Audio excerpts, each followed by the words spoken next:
This is an extract from Brigadier General Brenton Wallace's book Patton and His Third Army, describing his embarkation at the port of Southampton.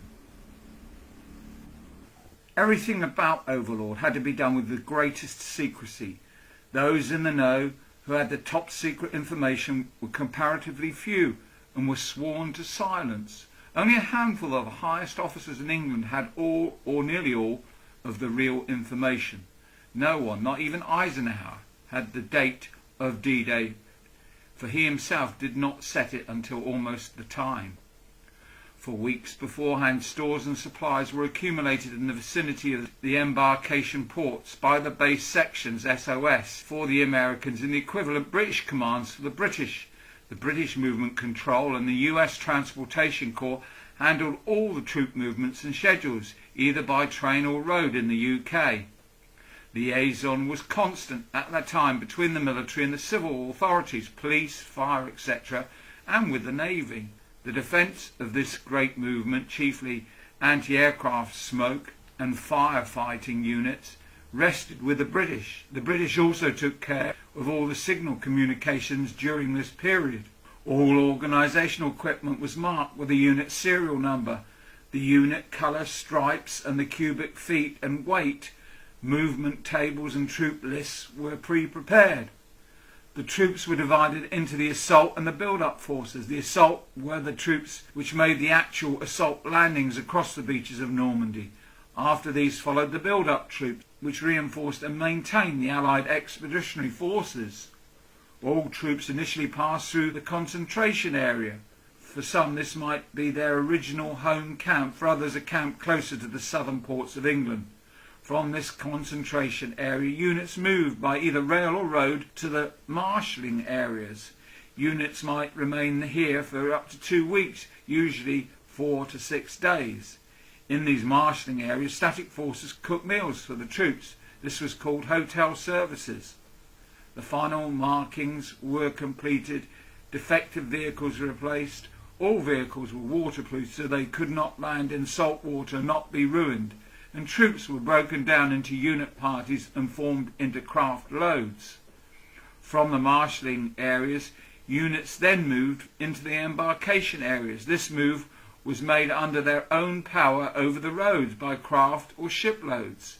In these embarkation areas were usually located a number of embarkation points, docks or improvised concrete docks for landing craft, called hards. In the embarkation area, final preparations were completed. Time there varied from a couple of hours to 2 days. There the troops were briefed. Landing ration, a type of K ration sufficient for 24 hours, and an emergency ration, chocolate reinforced with vitamins, were issued. A final hot meal was fed and the troops were ready to go aboard ship. The time on shipboard was estimated at 48 hours, sometimes it was less. On shipboard, sea vomit bags were issued. The actual mileage from the ports of southern England to the beaches of Normandy was about 100 miles. The staff itself is divided into 4 principal sections. These are called General Staff Sections, G1, G2, G3 and G4. G1 is responsible for personnel, G2 for the military intelligence, G3 for operations and training, and G4 for supply and evacuation. In large headquarters, there's recently also been added a G5 who has charge of civil affairs, displaced persons, etc.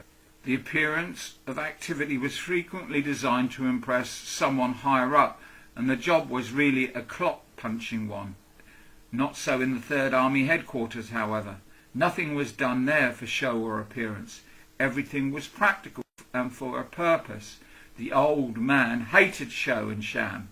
He was interested in one thing only, efficiency, and his spirit permeated the whole organisation. You had a feeling that the Third Army was going in only one direction, forward. My own assignment in the headquarters was Assistant Chief of Staff G3 Liaison. I was responsible for locating and placing in covered accommodation all Third Army troops, numbering some 325,000 throughout the United Kingdom. Again in Normandy, in the unbelievably congested area of the Cherbourg Peninsula, All Third Army units had to be placed in fields, orchards and woods. General Patton and his Chief of Staff were flown across the Channel to France on July the 4th. Late in the afternoon of the same day, the headquarters started by motor down to the port of Southampton in the embarkation area to board the ships for the passage across the Channel. As we neared the port, our column moved slower and slower and finally came to a halt in the centre of the city. Despite the light, we finally realised it was almost midnight and decided that we'd probably be stuck there for the rest of the night. So we tried to make the best of it.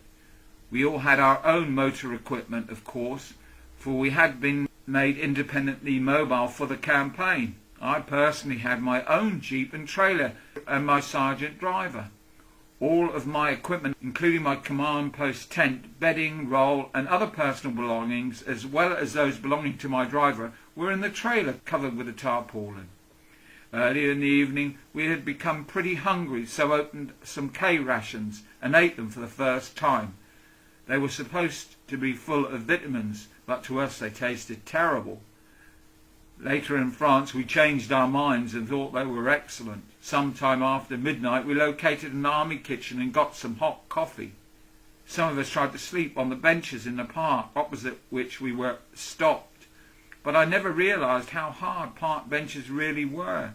It got pretty cool towards morning and I finally crawled in under the tarpaulin on top of the baggage in the trailer and got a little sleep. Following morning we drove our vehicles aboard the LST, which is larger than the LCT. Both have fronts which drop down as the vessel hits the beach, and the vehicles aboard run off the ship to the beach over the ramp.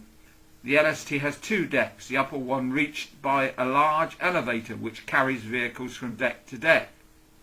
The LST was equipped with triple-tiered bunks and blankets for the enlisted men and junior officers. The senior officers had bunks in staterooms. The meals going across the Channel were hot and were really excellent.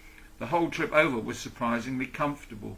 It took practically all day for our ships to be loaded and our convoy formed, and we did not sail till the night of the 5th of July.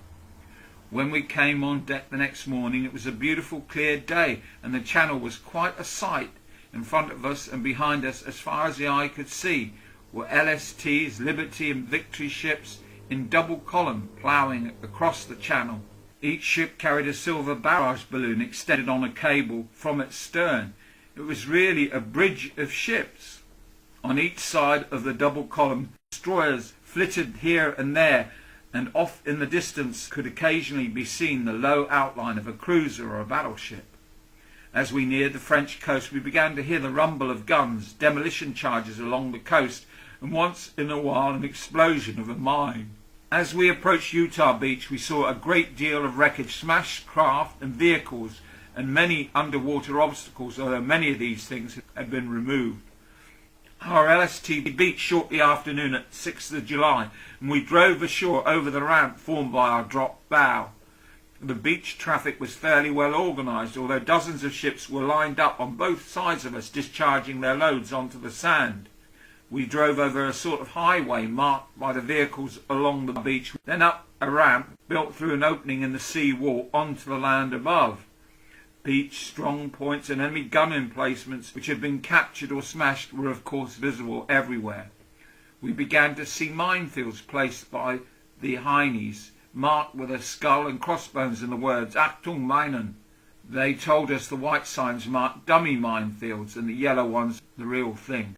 As we went inland we saw the barbed wire entanglements and the French grey stone houses which had been wrecked by the naval and artillery shells, and also small fields of crosses where the dead had been buried.